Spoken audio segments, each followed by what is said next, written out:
এরকম একটা পবিত্র মাহাত্ম্যপূর্ণ বরকতপূর্ণ সময়ে আমরা আজকে আল্লাহর ঘর মসজিদে জুমার নামাজ পড়ার জন্য এসেছি। আল্লাহ পাক তৌফিক দিয়েছেন।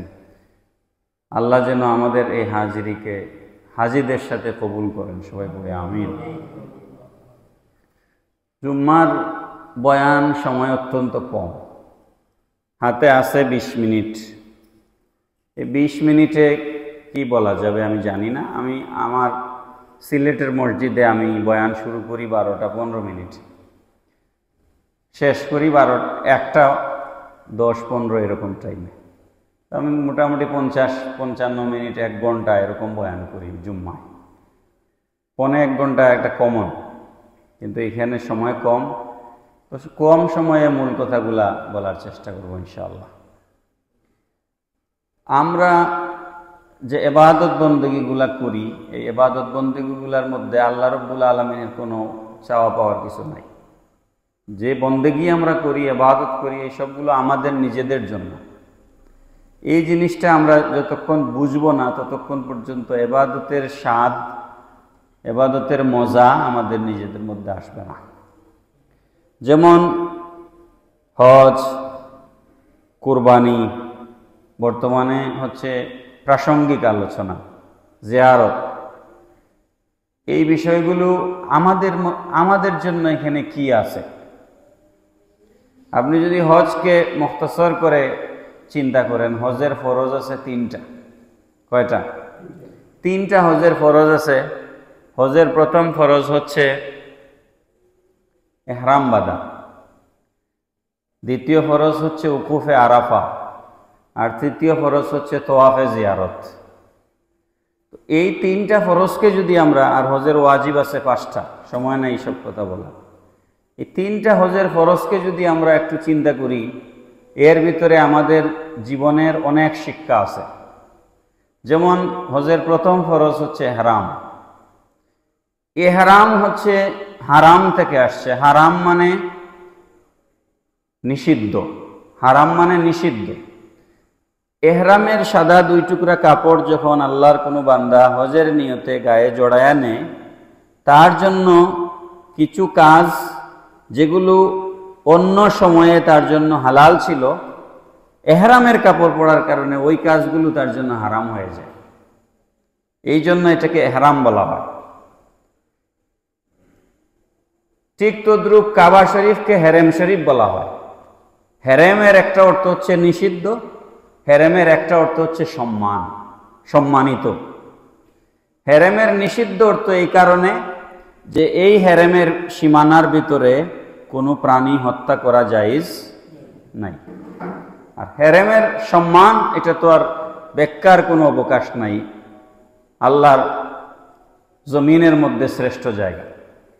এখন আমরা যখন ইহরামের কাপড় পরি, 2 টুকরা সাদা কাপড় পরি, এর অর্থ হচ্ছে যখনই আমি ইহরামের কাপড় পরছি, ইহরামের কাপড় পরবার সময় এবং কাবাঘর তোয়াফ করবার সময় দোয়া আছে। আমরা পড়ি লাব্বাইক আল্লাহুম্মা লাব্বাইক, লাব্বাইক লা শারীকা লাকা লাব্বাইক, ইন্নাল হামদা ওয়ান নি'মাতা লাকা ওয়াল মুলক লা শারীকা লাকা লাব্বাইক। এর অর্থ কি? লাব্বাইক আমরা স্কুলে যখন, মাদ্রাসায় যখন পড়তাম, হুজুররা খাতায় যখন হাজিরা ডাকতেন, তখন আমরা বলতাম, এক একজন এক একভাবে বলতো। কেউ বলতো হাজির জনাব, কেউ বলতো লাব্বাইক। এই যে লাব্বাইক মানে আমি হাজির, আমি হাজির। আল্লাহুম্মা এর অর্থ হচ্ছে আয় আল্লাহ। আল্লাহুম্মা, আল্লাহর যত সিফতি নাম আছে,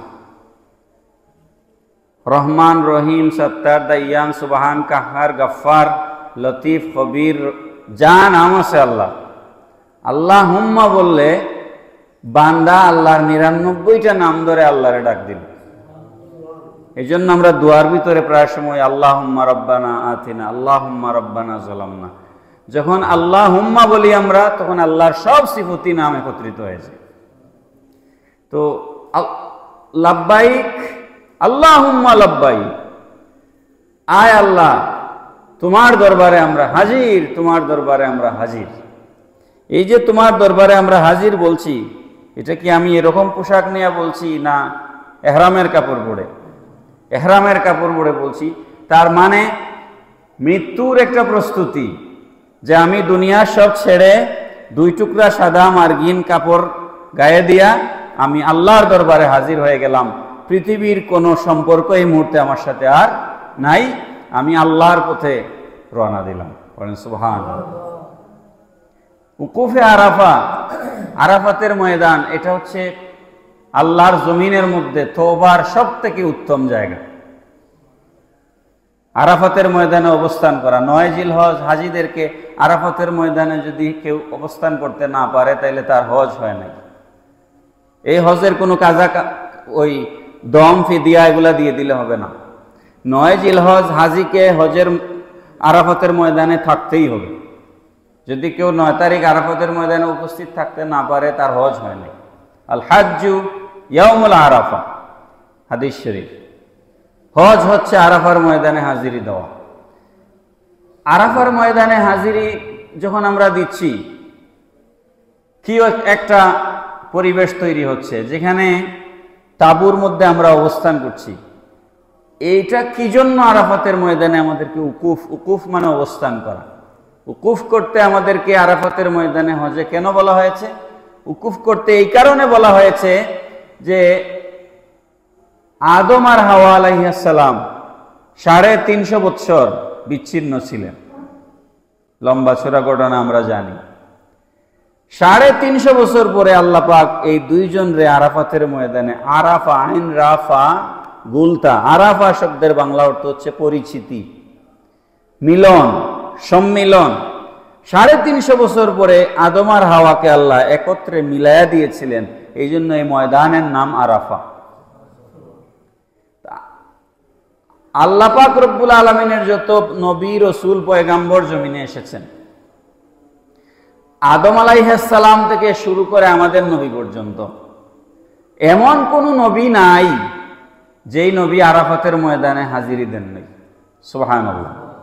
সব নবীরা আরাফাতের ময়দানে হাজিরি দিয়েছেন এবং চোখের পানি ছেড়ে নবীগণ আরাফাতের ময়দানে কান্নাকাটি করেছেন। এই জন্য আরাফার ময়দান এমন একটা ময়দান, হাদিস শরীফের মধ্যে আসছে, একজন মূর্খ মানুষ হজে গেছে। আপনারা মূর্খ বলার কারণে কেউ মনে কিছু নিবেন না।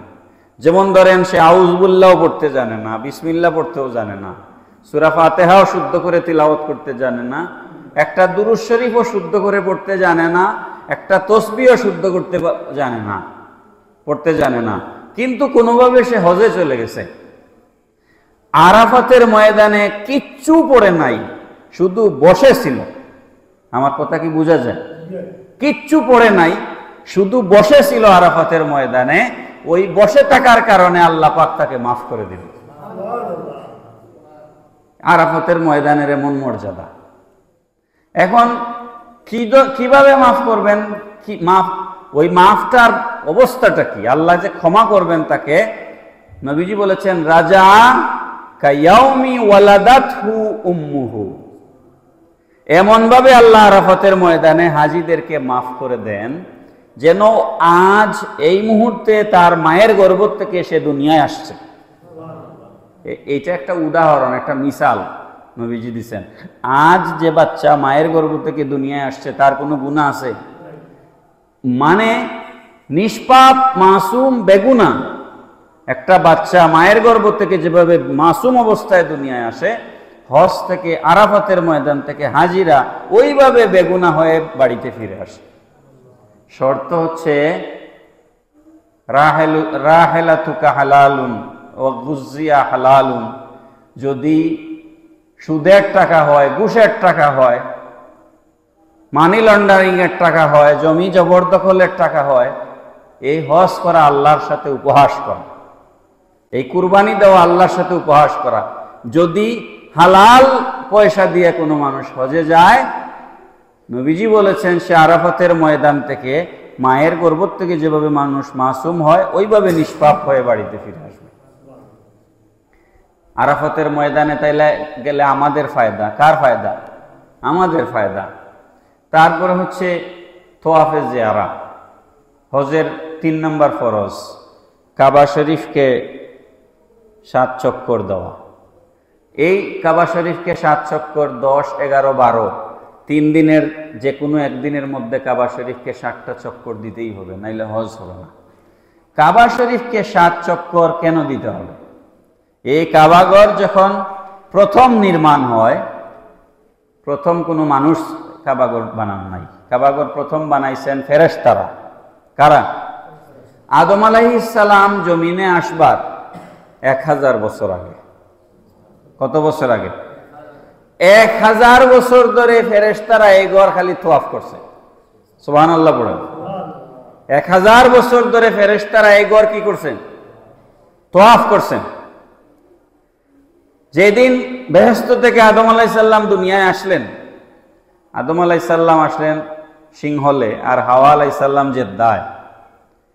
আল্লাহ পাক ফেরেশতাদেরকে পাঠাইলেন, জিবরাইল আলাইহিস সালামকে পাঠাইলেন আদম আলাইহিস সালামের কাছে, যাও আমার আদমকে গিয়ে বলো আমার গড় তওয়াফ করার জন্য আসতে। সুবহানাল্লাহ। শ্রীলঙ্কা সিংহল থেকে আদম আলাইহিস সালাম পায়ে হেঁটে কাবা গড় তওয়াফ করতে গেলেন। এই জন্য হাদিস শরীফের মধ্যে আসছে পায়ে হেঁটে হজে যাওয়া উত্তম, কিন্তু এই সুযোগ এখনকার যুগে নাই। পায়ে হেঁটে হজে যাইতে পারলে সওয়াব বেশি। আদম আলাইহিস সালাম ফেরেশতাদের কাবাঘর নির্মাণের 1000 বছর পরে গিয়ে কাবা শরীফ তওয়াফ করছেন। এই যে ফেরেশতারা 1000 বছর ধরে কাবাঘর তওয়াফ করলেন, আদম আলাইহিস সালামকে দিয়ে আল্লাহ পাক তওয়াফ করাইলেন, এটা আমাদের জন্য আল্লাহ পাক দলিল বানায় দিয়েছেন। সুবহানাল্লাহ। নুজহাতুল মাজালিসের মধ্যে আসছে, সময় নাই, খুব মুখতাসর করছি। আমরা যে কুরবানি দিচ্ছি, এই কুরবানিটার সাথে হজ অঙ্গাঙ্গিভাবে জড়িত। হযরত সুলাইমান আলাইহিস সালাম একবার তার বাহিনী নিয়ে কাবা শরীফের পাশ দিয়ে যাচ্ছিলেন। আপনারা জানেন সুলাইমান আলাইহিস সালামের কথা বাতাস শুনত। কাবা শরীফ থেকে একটা আওয়াজ আসলো যে আল্লাহর নবী সুলাইমান, আপনি আমাদের পাশ দিয়ে চলে যাচ্ছেন, অথচ এই কাবাঘরের ভিতরে মানুষরা ইবাদত বন্দেগী ছেড়ে দিয়ে নানান ধরনের শিরক চালু করে রেখেছে। কাবা শরীফ তার আকুতি জানাইলো, মনের দুঃখ জানাইলো সুলাইমান আলাইহিস সালামের কাছে। আল্লাহ পাক নির্দেশ দিলেন সুলাইমান আলাইহিস সালামকে, এখানে থামো, কাবাঘর তওয়াফ করে যাও। সুবহানাল্লাহ। সুলাইমান আলাইহিস সালাম থামলেন, কাবাঘর তওয়াফ করলেন। তওয়াফ করার পর সুলাইমান আলাইহিস সালাম কাবাকে সান্ত্বনা দিলেন নবী হিসেবে। সুলাইমান আলাইহিস সালাম বললেন, হে কাবা শোনো, তোমার মন খারাপ করার কোনো কারণ নাই। এমন এক সময় আসবে তোমার তওয়াফকারীর সংখ্যা এই পরিমাণ বাড়বে, তোমার আঙ্গিনায় জায়গা হবে না। সুবহানাল্লাহ। সেই ঘটনা এখন আমরা দেখতেছি। লাখ লাখ মানুষ কাবাঘর গিয়ে তওয়াফ করতেছে। সুলাইমান আলাইহিস সালাম কাবা শরীফ তওয়াফ শেষে 5000 উট, 5000 বেড়া কাবা শরীফের পাশে কুরবানি করলেন। বলেন সুবহানাল্লাহ। এই কুরবানি শুধু ইব্রাহিম আলাইহিস সালাম করছেন, ঘটনাটা এরকম নয়, আরো আছে, যা আমার হাতে আর সময় নাই। ইব্রাহিম আলাইহিস সালামের কুরবানি, এটার সাথে আমাদের নিজেদের জীবনের অনেক বিষয় জড়িত, এগুলা সব আলোচনা করার সুযোগ নাই। আপনার এটা বাচ্চা, ছেলে মেয়ে, এ যদি বেপতি হয়, কালকে এক জায়গায় গেছিলাম, নাম বলবো না, ঐতিহ্যবাহী এক পরিবার, সেখানে এর আগে আমার ইউনিভার্সিটির এক বিশাল বড় এক অফিসার, ওনার এক ছেলে নেশাগ্রস্ত, নেশা করে। নেশা করলে তো তার দুনিয়ার কিচ্ছু নাই, মা নাই, বাপ নাই, সমাজ নাই, কিচ্ছুই বুঝেন। ওনার সব আছে, যশ, খ্যাতি, সম্মান সব আছে, কিন্তু শান্তি নেই। তো খুবই সম্ভ্রান্ত এক পরিবার, গিয়ে শুনলাম এক বাচ্চা নেশা করে, এটার কোনো সমাধান নাই। আপনার সন্তান আছে, সন্তান যদি নেশাখোর হয়, আপনার সন্তান আছে, সন্তান যদি বাবার মায়ের অবাধ্য হয়, সন্তানের যদি চরিত্র খারাপ হয়, এই সন্তান থাকা না থাকা, থাকার থেকে না থাকা ভালো না? ভালো কিনা বলেন না? এই জন্য বাচ্চা হয় না, সন্তান হয় না, কেউর সন্তান নাই, আল্লাহ কোরআনে দোয়া শিখাইয়া দিছেন। কি শিখাইয়া দিছেন? দোয়া শিখাইয়া দিছেন। একটু খেয়াল করেন, আমি দুইটা দোয়া শোনাই আপনাদেরকে। হযরত ইব্রাহিম আলাইহিস সালাম দোয়া করেছেন, রাব্বি হাবলি মিনাস সালিহিন, আল্লাহ তুমি আমাকে একটা নেক সন্তান দাও। কি সন্তান? শুধু সন্তান বলেন নাই, আল্লাহ তুমি আমাকে একটা সন্তান দাও, এই কথা ইব্রাহিম আলাইহিস সালাম বলেন নাই। তো এখানে কি আমাদের জন্য শিক্ষা আছে না? তিনি বলতে পারতেন রাব্বি হাবলি, রাব্বি হাবলি ওয়ালাদা, আল্লাহ তুমি আমার একটা আওলাদ দাও।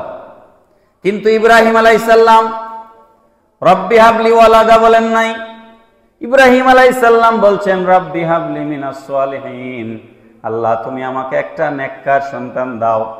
আল্লাহ রাব্বুল আলামিন জবাব দিচ্ছেন, ফাবাশশারনাহু বিগুলামিন হালিম, ও ইব্রাহিম তুমি আমার কাছে একটা নেক সন্তান কামনা করেছো, আমি তোমাকে এমন এক নেক সন্তান দান করব, যেই সন্তান পৃথিবীর মধ্যে সবথেকে বড় ধৈর্যের পরীক্ষা দিবে।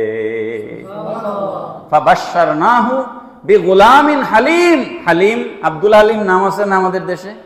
হালিম শব্দের বাংলা অর্থ হচ্ছে ধৈর্যশীল। এমন এক ধৈর্য দেখাবে, তার গলায় ছুরি চালানো হবে, তাকে কুরবানি দেওয়া হবে, তাকে জবাই করার জন্য প্রস্তুতি নেওয়া হবে, তারপরেও সে আপত্তি করবে? সে আপত্তি করবে না। এমন এক, আপনার সন্তানের গলায় আপনি ছুরি লাগাই দিচ্ছেন, সন্তান না করে না, এটা কি ছোট ধৈর্য না বড় ধৈর্য? অনেক বড় ধৈর্য। এই ধৈর্যশীল সন্তান আল্লাহ পাক ইব্রাহিম আলাইহিস সালামকে দান করেছেন দুআর কারণে। কিসের কারণে?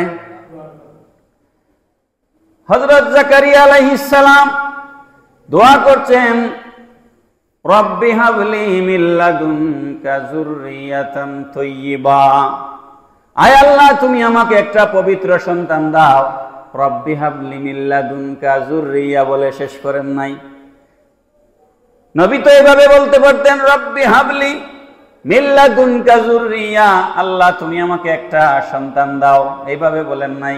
বরঞ্চ তিনি বলছেন, রব্বি হাবলি মিন লাদুনকা যুররিয়াতান তাইয়্যিবা, আল্লাহ তুমি আমাকে একটা পবিত্র সন্তান দাও। সুবহানাল্লাহ, পবিত্র সন্তান। আল্লাহ পাক রব্বুল আলামিন দোয়া কবুল করলেন।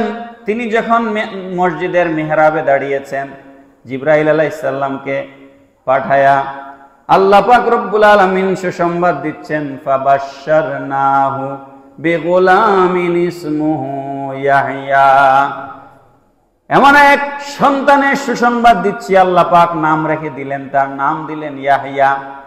ইয়াহইয়া নাম রেখে দিলেন। আর আল্লাহ পাক বললেন, নাবিয়্যাম মিনাস ওয়া হাসুরা ওয়া সাইয়্যিদান ওয়া হাসুরা ওয়া নাবিয়্যাম মিনাস সালিহিন। পড়েন সুবহানাল্লাহ। সুতরাং মেইন কথা হচ্ছে এই যে কুরবানি, ইব্রাহিম আলাইহিস সালাম শেষ বয়সে আল্লাহর কাছে চাইলেন, আল্লাহ পাক তাকে একটা সন্তান দিলেন। সময় নাই এগুলা বুঝাইবার। আল্লাহ আপনাকে দন দিলেন, দৌলত দিলেন, আওলাদ দিলেন, মাল দিলেন, সম্পদ দিলেন। বহুত মানুষের মধ্যে নাশুকুরি আছে আমাদের, আছে না নাই? নাশুকুর বান্দার অভাব নাই।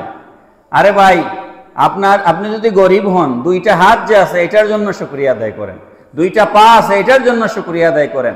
আপনি তাকায়া দেখেন পৃথিবীতে কত মানুষ আছে যার হাত নাই, কত মানুষ আছে যার পা নাই, কত মানুষ আছে যার চোখ নাই, দেখে না, দেখতে পারে না। কত মানুষ আছে তার কিডনি সমস্যা, কত মানুষ আছে তার হার্টের সমস্যা, কত মানুষ আছে কত ধরনের সমস্যা। একটা কুত্তা, একটা কুকুরকে যদি আপনি একটা রুটি খাওয়ান, দিনে প্রতিদিন একটা রুটি খাওয়ান, ওই কুকুর আপনার দরজা ছেড়ে কোনোদিন যাবে না।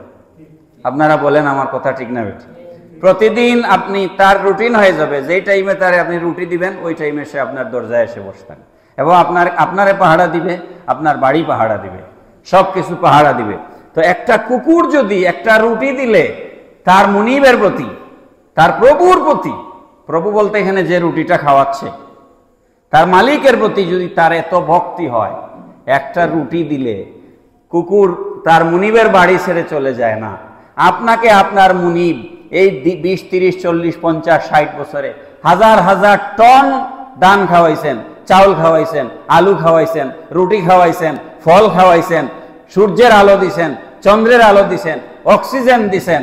যেই অক্সিজেন আমরা সকাল থেকে রাত পর্যন্ত সারাদিন আমরা অক্সিজেন গ্রহণ করি, আমাদের ডাক্তারের কাছে নিয়ে সিলিন্ডার দিয়ে অক্সিজেন লাগাইলে মেডিকেল সায়েন্স হিসাব করে দেখছে একদিনে প্রতিদিন একজন মানুষ 18 লাখ টাকার অক্সিজেন গ্রহণ করে। আমরা প্রতিদিনে 18 লক্ষ টাকার অক্সিজেন আমরা নেই, 18 লক্ষ টাকা। আল্লাহ যে অক্সিজেন আমাদেরকে দেয়, তো আল্লাহরে আপনি কয় টাকা দিচ্ছেন? তো হসপিটাল গেলে কি টাকা না দিয়ে আসতে পারেন? তো যে আল্লাহ আপনারে প্রতিদিন 18 লাখ টাকার অক্সিজেন দিচ্ছেন, সেই আল্লাহরে সেজদা দিতে এত অসুবিধা কেন? সে আল্লাহরে তো আপনি সেজদা দিতে হবে। কুরবানি করব কার জন্য? আল্লাহর জন্য। আজকে আর বাড়াচ্ছি না কথা। কুরবানি মেইন উদ্দেশ্য হচ্ছে লা ইয়ানালাল্লাহা লুহুমুহা ওয়ালা দিমাউহা ওয়ালাকিন ইয়ানালুহুত তাকওয়া মিনকুম।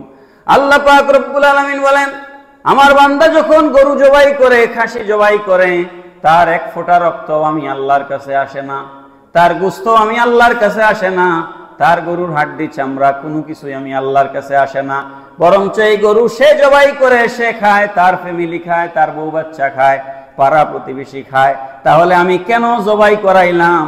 আমি দেখতে চাই আমি যে সম্পদ দিয়েছি সেই সম্পদ থেকে আমি আল্লাহর জন্য কারা কুরবানি করতে রাজি আছে।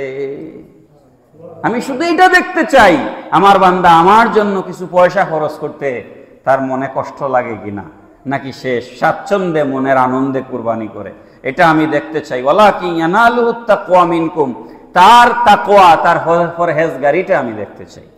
এই জন্য হক হালাল উপার্জন দিয়ে কুরবানি করবেন। হারাম পয়সা দিয়ে কুরবানি করে আল্লাহর কাছে কোনো কবুল হবে না। হারাম পয়সা দিয়ে হজে গেলে আল্লাহর কাছে কোনো কবুল হবে না। আল্লাহ পাক আমাদেরকে হজ নসিব করুন, সবাই পড়ি আমিন। দয়াল নবীজির রওজা আকদস মুবারক জীবনে একবার হলো আমাদেরকে আল্লাহ নসিব করুন, সবাই পড়ি আমিন। আমাদেরকে আল্লাহ পাক কুরবানি দেওয়ার সামর্থ্য দান করুন, সবাই পড়ি আমিন। ওয়া মা আলাইনা ইল্লাল বালাগ। আসসালামু আলাইকুম ওয়া রাহমাতুল্লাহি ওয়া বারাকাতুহু। সুন্নাত পড়ুন।